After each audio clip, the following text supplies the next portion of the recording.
Oke teman-teman, sekarang kita lagi di Gunung Merbabu di pos 3. Jadi kita mau sharing-sharing sama Irham. Jadi senior kita. Kita mau nanya-nanya tentang manajemen perjalanan. Oke. Gimana Kang untuk manajemen perjalanan mau ke gunung manapun istilahnya kan harus sama ya. Nah, jadi menurut Kang Irham sendiri apa-apa aja yang harus disiapkan dan manajemen apa aja yang harus dipersiapkan. Jadi ini yang pertama Pak perlu diklarifikasi dulu bahwa bukan senior ya, kita di sini sharing, bukan berarti menggurui atau apa. Jadi kan setiap mau mencapai tujuan kan harus ada perhitungan manajemennya. Harus entah ke sini dari pertama perjalanan darat sampai ke puncak juga harus, misalkan perjalanan darat pakai apa nih mobil, karena harus ada manajemen perjalanannya juga. Misalkan kita mau isi bensin di mana, kita nanti berhenti di KM berapa, itu kan sudah teratur semua kan ya. Begitu pula mau ke puncak gunung, nah ini nggak boleh disepelein, apalagi gunung kan dari dulu olahraga termasuk kategori olahraga ekstrim ya. Jadi sekarang ini banyak terjadi human error di gunung-gunung karena memang manajemen perjalanan belum begitu diaplikasikan sama tim-tim yang baru-baru naik gunung misalkan. Kalau misalkan perbekalan apa aja yang harus dibawa, terus waktu tempuh berapa lama, kita kan harus mengumpulkan data-data seperti itu kan. Terus pos ada berapa pos, terus kita estimasi istirahat di pos berapa, terus kita misalnya, nah itu kan bagian dari manajemen ya. Kita harus atur semua biar lancar perjalanan, nggak ada Hambatan lancar. Jadi untuk manajemen itu dibagi berapa kategori manajemen perjalanan ke gunung? Ya, khususnya pendakian ya. Kalau pendakian dari nol tuh dari rumah gitu ya, sampai ke puncak gunung sebenarnya banyak manajemennya. Salah satunya manajemen perjalanan. Terus ada juga manajemen perbekalan. Kita mau ke gunung berapa hari nih, bekalnya harus berapa gitu kan, harus diperhitungkan semua. Terus manajemen perbekalan, habis itu manajemen packingnya juga. Kita harus bawa tas, jangan sampai ke Argopuro misalkan kok pakainya day pack ya, kecuali mau tektok misalkan. Itu harus diperhatiin lah, jangan sampai, memang itu di luar kepala juga bisa, cuman kalau nggak di list, kalau untuk yang awal-awal itu akan fatal. Misalkan hal-hal sepele itu, misalkan kayak kaos kaki nggak bawa, itu bisa jadi fatal loh, walaupun itu hal sangat sepele kan. Misalkan kalau nggak pakai kaos kaki kan kaki lecet-lecet misalkan, kalau pendakian nanti di atas 3000 kaki lecet kan nggak nyaman.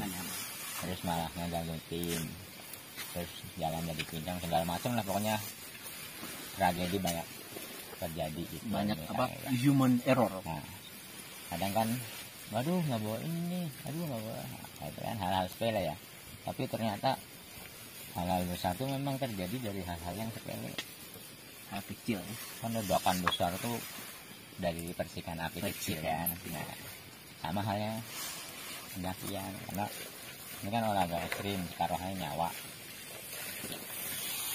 harus diperhatikan lah. Misalkan manajemen perjalanan tuh, ya itu diurut semua.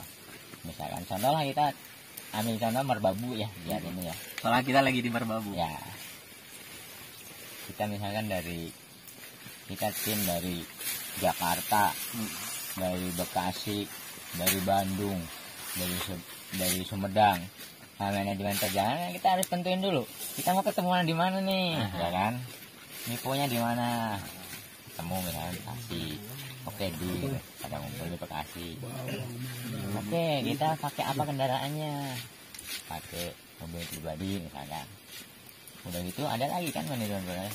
Oke, lagi mau beli apa nih, kira-kira kita berangkat jam berapa, makan siang jam berapa, isi bensin di mana, itu kan harus diperhatiin. Kalau nggak diperhatiin kan tiba-tiba habis bensin di tengah tol, repot kan. Nah itu kan termasuk manajemen, tapi kita nggak sadar ya. Nah tapi yang harus disadari itu harus di area sadar itu kalau kita ke puncak gunung. Nggak boleh tanpa sadar gitu, pemahaman manajemennya harus kita sadari benar-benar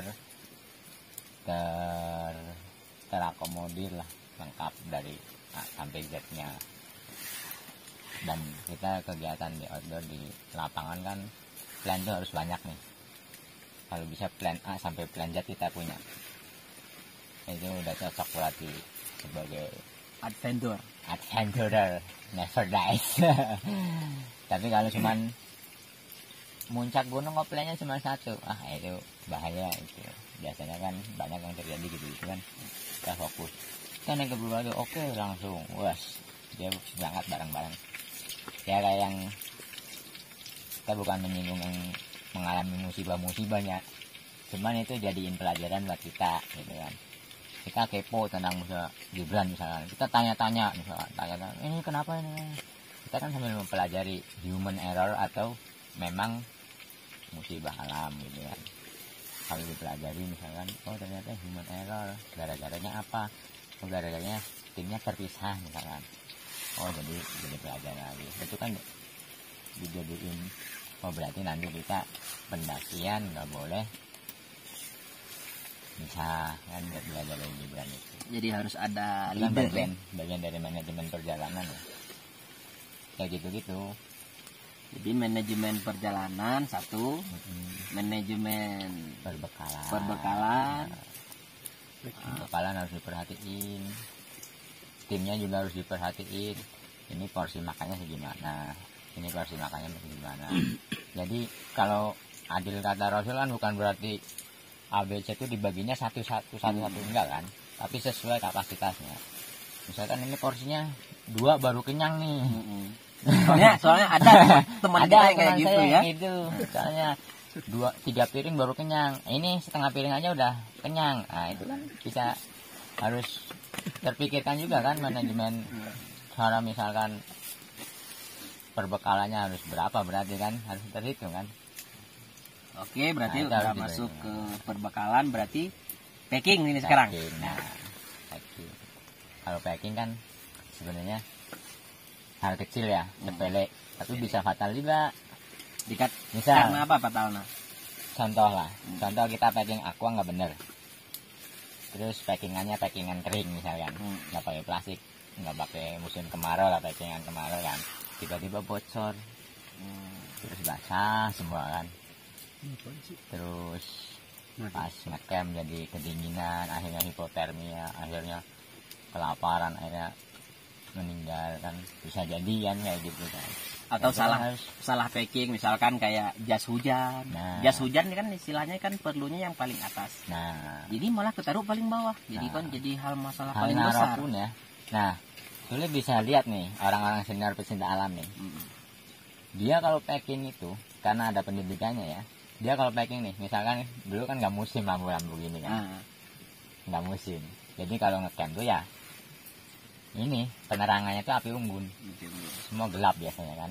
Dia kalau ngambil barang yang dibutuhkan waktu itu nggak perlu bongkar semua, tangannya doang masuk. Perlu apa? Tarik, set, dapat. Itu kan karena coba kalau nggak ada manajemen packing, bisa nggak orang kayak gitu? Belum tentu kan? Belum tentu. Karena kegiatan di alam bebas kan fatal per detik aja. Taruhannya mati misalkan kan, nggak fokus aja, pleset. Packing juga gitu kan, maksudnya apa, ketika kita kelamaan ngambil sesuatu yang kita butuhkan bisa mati temen. Misalkan ada kecelakaan nih, kita bawa webbing buat evakuasi, aduh webbing gimana ya, wah sampai bongkar semua, temen udah mati duluan, kita kelamaan ngambil webbing ya kan. Fungsinya salah satunya itu sepele banget, cuman memang vital. Dan sisi baiknya kan walaupun sepele kan itu sebuah pengetahuan ya, harus di ilmu lah, minimal diaplikasikan. Jadi human error tuh bisa nol itu, bisa minimalisir lah. Kalaupun kita kena musibah ya karena alam, ya bisa alight, enjoy aja. Berarti tadi manajemen perjalanan, perbekalan, trekking. Sekarang manajemen apa lagi? Ya itu aja sementara. Tidak ada manajemen lagi. Udah. Tambah tuh manajemen yang ada. Manajemen itu mah persiapan peruangan. Ya, itu kan ada manajemen juga kan, maksudnya manajemen perjalanan kan kalau keuangan ya. Manajemen kalbu. Wah, manajemen hati. Biasanya itu tuh tingkat tinggi biasanya. Tingkat tinggi berarti. Saya juga belum nyampe tingkatan itu ya. Belum sampai ke tingkat masih kalbu dilatih gitu kan. Karena masih setiap bulan kan naik gunung gitu kan. Minimal camping ceria gitu kan. Dan manajemen kalbu juga. Orang dulu ya. Sekarang kan orang udah apa? Mengidolakan ilmu-ilmu yang pasti gitu, kayak matematika, fisika, dianggap logika semua. Kalau nggak logika tuh nggak masuk akal. Benar. Orang nggak percaya kan zaman sekarang kan. Beda dengan orang dulu kan. Mainnya insting, kolbu terus yang dimainin kan. Tapi sakti-sakti loh. Dan pinter-pinter kan orang-orang dulu kan. Tapi yang main ininya pada logikanya kadang nggak dipakai. Bahkan kalau dipikir sama orang-orang sekarang nggak masuk akal. Tapi kenyataannya memang terjadi atau seperti itu gitu ya. Itu kan karena manajemen kalbunya kayak orang nebak, cuma nebak doang, nggak perlu BMKG. Orang-orang kampung dulu kan udah ini udah mau hujan nih, tiba-tiba hujan gitu kan. Tapi ya karena jadi mainnya feeling ya, feeling gitu. Ngapain kalbu. Ketika pendakian juga manajemen kalbunya udah tertata kan. Ketika ada sekarang tidur kebagian juga bangunnya siang ya. Misalkan ada yang dia udah kerasa kalau manajemen kalbu, ada tim yang kecapean misalkan. Kalau kalbunya udah main udah refleks, dia nggak perlu kelihatan jago, dia cukup kalau ada tim yang kecapean terus kayaknya malu nih bilangnya, otomatis yang senior udah dik. Jadi nggak perlu haus pujian misalkan lah kasarnya gitu ya. Jadi udah tahu sendiri. Tiba-tiba ada tim yang mulai kelaparan nih, orang yang manajemen kalbunya udah jadi misalkan ya, dia tahu udah paham alat ukurnya apa, perut sendiri misalkan gitu. nggak lapar bisa kan. Terus kalau misalkan ada jalan bersabang pas macam lah, kalau manajemen kalbu udah nggak pakai bahasa lagi misalnya. Kalau bahasa quotes KKKW-nya, pandailah merasa, bukan merasa pandai. Nah itu manajemen kalbu. Ya, itu beda, maknanya beda. Merasa pandai sama pandai merasa itu beda. Manajemen kalbu itu kebanyakan tuh udah pandai merasa. Jadi tanpa anggota tim ngomong pun kita udah tahu, oh ini kemampuannya segini, ini udah capek tapi malu bilang istirahat. Akhirnya kita yang udah ini kan break nggak perlu ini, nggak apa-apa, santai. Dan memang naik gunung mah capek. Ini kan lapar, udah ini anggota tim udah mulai udah makan habis ini makannya, nah ya semangatnya bertambah kembali ya. Ya itu kan tanpa bahasa kan, udah mainan kalbu kan, anggota tim saling merasa, wah ini tim ini, ini kekuatannya segini nih. Misalkan kita ya Fauzan, ini mah dengkul racing ini. Ini gimana cara ngeremnya nih biar tetap bersama gitu kan. Udah harus ada manajemen kayak gitu kan cara ngaturnya. Terus misalkan gua ngerasa aduh gua paling lambat ya, gimana pakai bahasa politis misalkan, cakep banget nih pemandangan, santai foto selfie dulu. Nah itu kan udah mainan rasa ya. Nah itu manajemen itu harus ini. Jadi ketika walaupun masih awam nih mau pendakian, jadi nggak ada rasa ntar gua ini ngerepotin malah enggak. Tapi kalau udah ada manajemen kalbunya, dia pasti pandai ya.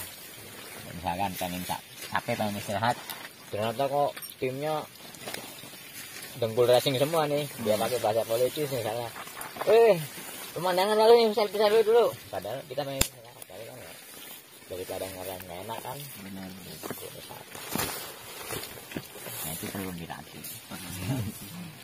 Udah tingkat tinggi, makanya tingkat tinggi itu karena mainannya rasa, paling good. Nah, baca, benar.